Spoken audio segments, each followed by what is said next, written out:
Now, we all know in my previous video a couple of days ago how important it is that the offensive line improves a lot going into the 2022 NFL season, and that will tell a lot on how the New York Giants offense will do. Well, there's another positional group as well that needs to show a lot of improvement, and that, of course, is the defensive line. Now, I made a video earlier on a few weeks ago talking about how important it is for the defensive line and overall the pass rush to start doing a revelation with the types of players they have in here. Today, I'm going to go over a full breakdown of the entire defensive line for the New York Giants Roundabout Part 6. What's going on, everybody? This is NYG Jeffy T 3285, and welcome back to another edition of the New York Giants Roundabout, where today it's all about the defensive line. And in some ways, I'm going to include some players that as well play the outside linebacker position, because there's no doubt in my mind I believe Wink Martindale is going to bring some type of hybrid type defense, an amoeba defense, where he's going to be having some of the outside linebackers playing some defensive end at times too. So I'm going to sub them in and out as we go. But when you think about the defensive line specifically, the first players you always come to mind are Dexter Lawrence and Leonard Williams, the two guys that have been in the middle of the defense for the New York Giants the past 3 years. And Dexter Lawrence, for instance, going into his fourth season, had the most pressures that he's had in his career last year with 41.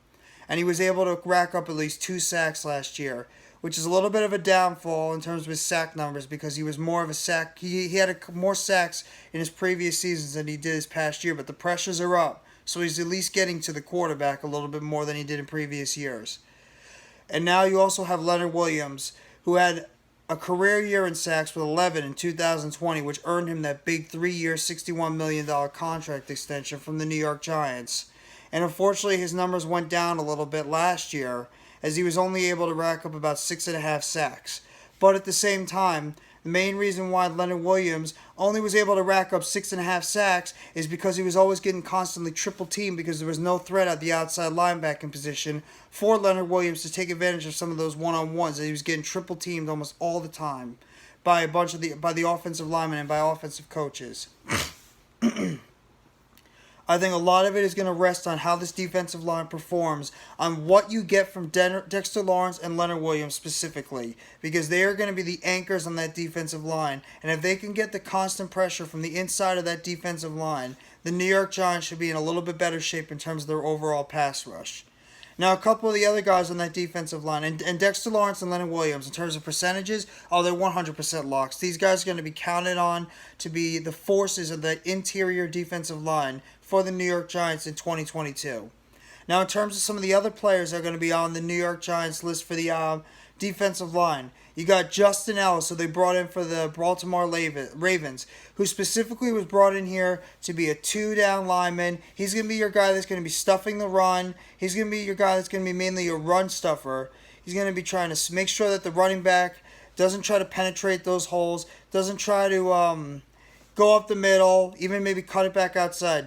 When you have a guy like Justin Ellis in there, who's a proven veteran, he's specifically been brought in to make sure that he's going to be able to be a great run stopper. He's going to plug up that middle of the defense, when in fact you know that the team is going to be going for a run most of the time. Now, a couple of the other guys that have been brought in for that defensive line, they're a bunch of rookies right now, or young players. You also have a David Moa. David Moa was on the New York Giants last year. He was an undrafted free agent from Boise State, and now he's going to get his second opportunity with the New York Giants, see if he can crack this roster going into the 2022 NFL season. David Moa is mostly known as well as a run stopper, not really a big-time pass rusher. Didn't get a lot of playing time, mostly a reserve guy. In terms of his chances to crack the roster, I'd probably say his chances are about 50-50. I'd probably say about 50%. And in terms of Justin Ellis, unless he just has an absolutely horrendous camp, I expect Justin Ellis to be able to make the roster. I'd probably say about 85 to 90% chance Justin Ellis is here, because you need that proven run stopper on the New York Giants defensive line. Now you got a bunch of the rookies that are going to be coming in here. A bunch of unproven, but young players with some upside. That's a 5th round pick. I'll start with DJ Davidson. He's a big guy from Arizona State. he is specifically going to be brought in here as your backup run stuffer for a guy like Justin Ellis, and he's a big dude. DJ Davidson is a big guy, and you are expecting him to be able to come in when he gets his opportunities as a reserve role guy. He's going to come in, and he's going to provide that run stuffing ability because he's a guy that's over 300 pounds, is 6'3", and he's going to be specifically there to plug up the middle, a la Justin Ellis, but maybe to a better degree. He's just got to be able to, and he's even been able to show a little bit of a pass rush up the middle. So when you want to try to put Leonard Williams or Dexter Lawrence as a defensive end for certain packages for Wink Martindale's defense, you could plug in a DJ Davidson to be able to try to see if he can plug up the middle in case the opposing team decides to run a run play up the middle or tries to break it outside. DJ Davidson will be there to try to lock up the middle of that defensive line to give no room for that running back to make any type of cuts or jump cuts or any type of moves on the outside. DJ Davidson, even though he is a 5th round pick, I think his chances of making the roster are probably about 65-75% chance because he is a drafted guy, and I think he still could provide some type of contribution for this New York Giants team going forward in terms of what he could bring to this defense in Wink Martindale's system.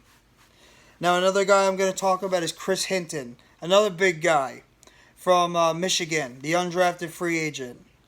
And he's got a lot of bloodlines with him as his father in 1983 was a former offensive lineman, 7-time Pro Bowl selection, played in 13 seasons for the Broncos, so he's got some lineage there. Chris Hinton is a big boy, another big guy the New York Giants brought in. He's also another guy that's going to be pretty much used to come in and plug up the middle of that defense. So more depth, more girth, more big guys in there that are going to try to plug up the interior of that defense, which was a major problem with the New York Giants last season, as they had very big trouble trying to stop the run. And you could tell the type of strategy that Joe Schoen was looking for in terms of what he was looking for in his interior defensive linemen. He wanted guys to come in here and be able to stuff the run, be able to provide any reason why those running backs cannot go right up the middle and go up the gut for those short yardages, for those 7, 8, 9-yard gains. He wanted to make sure he brought in as much defensive line girth as he could to stop any type of running back movement going up the middle. So Chris Hinton is another guy that has just been brought in to try to carve out a role as a rotational defensive lineman, and he's going to try to make sure he can provide that run stuffing ability for the New York Giants.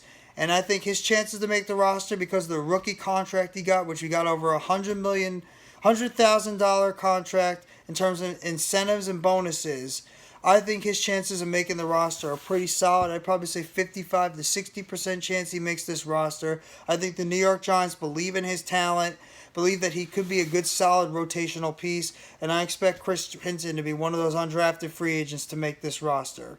Now, when you're talking about the back end of the guys on that defensive line that might be looking to crack maybe one of those backup defensive end positions on the New York Giants, you're talking about guys like Ryder Anderson, Jabari Ellis. You're talking about Jalen Holmes. Some of these guys that are undrafted players or guys that have been bouncing around the league, a.k.a. like a guy like Jalen Holmes, who he's been bouncing around the league. He's his 5th year going into the league. He played a few seasons, 3 seasons with the Baltimore Ravens, was on the Green Bay Packers practice squad for a while, never got signed or brought up to the main roster, and he was signed by the New York Giants in May this past May.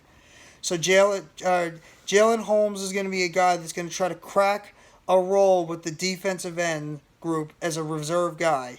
And you got to see what he can do. Maybe he's provided a little bit of a pass rush. Nothing really that special. Never really got that big of an opportunity. Probably more of a special teams guy, if anything. So you're going to try to see if maybe a Jalen Holmes can crack that rotational part of the defensive end. He can provide a little bit of a pass rush, but you don't know how much exactly. Now, in terms of guys like Ryder Anderson, as well as Jabari Ellis, these are 2 guys that have been brought in specifically to see if they can also carve out, because they're going to be competing with the Jalen Holmes, see if they can carve out a role in that defensive end position for the New York Giants, maybe known as special teams guys mostly, but also if they can provide any type of pass rush going forward. What do I expect from these guys? I mean, I don't even know if they're going to be able to crack the roster depending on how many linebackers that we bring in. So I think that Jabari Ellis, Ryder Anderson, Jalen Holmes, these guys are all competing for at least one potential spot as a defensive end reserve guy for this team. And I think out of all the guys, I think Jalen Holmes might have the advantage because he does know Wink Martindale and his defense, and because he has a little bit more experience for this team. So I think Jalen Holmes' chance to make the roster, I'd probably say about 45 to 50%.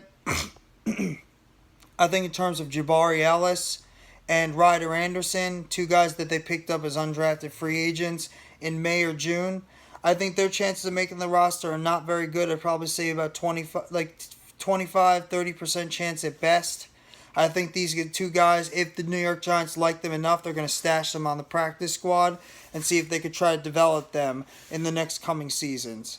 Now, you might be thinking in this video, well, where's some of those guys that could be listed as defensive ends? Where's Kayvon Thibodeau? Where's Azeez Ojulari? Where's Timon Fox? Where's O'Shane Ximines? Where is Quincy Roche? As well as Ellison Smith. Well, right now, those guys are currently listed as outside linebackers for the New York Giants, as probably they're going to be mainly known in the type of defense that Wink Martindale is going to run. He's going to run more of a 3-4 type defense, which means those types of players are going to be running at the outside linebacker position. But when Wink Martindale does want to do some type of amoeba hybrid defense, and you want to put those guys at defensive end, well, when you think about Kayvon Thibodeau and Azeez Ojulari, these are two guys that are young, upstart defensive ends with a lot of upside. Azeez Ojulari last year had 8 sacks in his rookie season, has bulked up this year looking to make an impact in his second year. And we all know the hype going around Kayvon Thibodeau, the rookie defensive end / outside linebacker from Oregon. We all see the hype with this kid. He's got great upside, tremendous talent, good, maybe the best pass rush prospect coming out of this past draft. So I think that these two guys could be the answers for the outside linebacker / defensive end position for the New York Giants if they're going to be able to continue to develop under Wink Martindale's defensive system. Ellison Smith has been a guy that's looked good in OTAs and minicamp. He's a guy that can play that outside linebacker position, but you can also maybe make him into a defensive end. He's got the size at 6'7". And I mean, he's just a guy that you continue to develop. And he's a guy that can maybe show you something at that defensive end position for the New York Giants and outside linebacker position that could provide that pass rush as a reserve role. Ditto for a guy like Quincy Roche, who is a guy that was selected by the Pittsburgh Steelers in the 5th round of the 2021 draft. But he didn't make the roster. And he was able to be claimed by the New York Giants this last year, and he actually showed something in terms of being a run stopper at the outside linebacker position, as well as a defensive end, and even provided some pass rush. So you got 4 guys right there that could be perennial pass rushing guys from the outside linebacker / defensive end position. And a guy like Timon Fox, who is, he's a little bit older at 24 years old, but he's got a lot of upside and maybe could carve out a role as a reserve guy in that defensive end / outside linebacker position. In terms of O'Shane Ximines from Old Dominion, he's had his... and chances of Timon Fox maybe cracking the roster, I'd probably say 45 to 50%. I think the other guys are got a 100% chance to make that roster. In terms of O'Shane Ximines, I think he had his chance. He hasn't really shown anything in terms of pass rushing at all. He's just pretty much a guy that's just been sitting around the roster. New York Giants have been waiting for this guy in his 4th year now, going into his 4th year to see what he can do. He's really done nothing so far in the NFL. If he even makes the roster, this is his last chance, and I don't think he's going to get any playing time, but his chances to make the roster, I'd probably say about 30% chance. I think he's going to be on the outside looking in when it comes down to it. But the New York Giants have a lot of guys on the roster, very incredibly unproven. Unproven guys, have not shown a lot in the league, but 1-year prove-it guys looking to see what they can do for this New York Giants team going forward. They're looking to be able to provide this team with the type of pass rush and upside to maybe give this team some depth on that defensive line overall. but it's mainly going to come down to those two studs in the middle, Leonard Williams and Dexter Lawrence, to set the tone for what you think you're going to get from this defensive line in terms of your pass rush, your run stop, total overall defensive line production. But it is there that this defensive line can show you something. There is a little bit more depth with this team and a bunch of guys looking to prove themselves, not only to Wink Martindale and Joe Shane, but this New York Giants fan base, that the defensive line pass rush can be back. So that's my little update on the New York Giants the defensive end as a whole right now, as well as some guys that might be listed as outside linebackers, but we'll probably get some plays at defensive end as well, so that's why I included them in this video. Even though they're listed as outside linebackers, I put them in there as defensive ends as well, because I do think this defense is going to be a hybrid type defense overall. So if you like the video, smash the like button below, subscribe if you haven't already to NYG Jeffy T3285 for more breaking news, videos, and updates / chatter surrounding the New York Football Giants. Turn on the bell for notifications on the next video or short that drops surrounding the New York Giants, Brooklyn Nets, New York Mets, WWE Wrestling, as well as some food for thought that I drop at time to time. And leave a comment below on what your expectations are for this defensive line as a whole going forward in 2022. Who you think could be the breakout players on this New York Giants defensive line, and what players do you think might sneak onto the roster as surprise guys that you didn't initially think would be able to make the roster at first glance. So I hope you guys enjoyed this video. I hope you guys enjoy your Friday, TGIF. Thank God it's Friday. And this is your part 6 of the New York Giants Roundabout. And then I will let you guys know on Monday or Tuesday, we'll be dropping the linebacker edition for part 7 of the New York Giants Roundabout. To see, I'm going to go over all the linebacker position, the outside linebacking as well as the inside linebacker position for the New York Giants and the expectation for that positional group. So I hope everybody enjoys your Friday. Have a fantastic weekend. And remember, let's go New York Giants. Together blue, baby.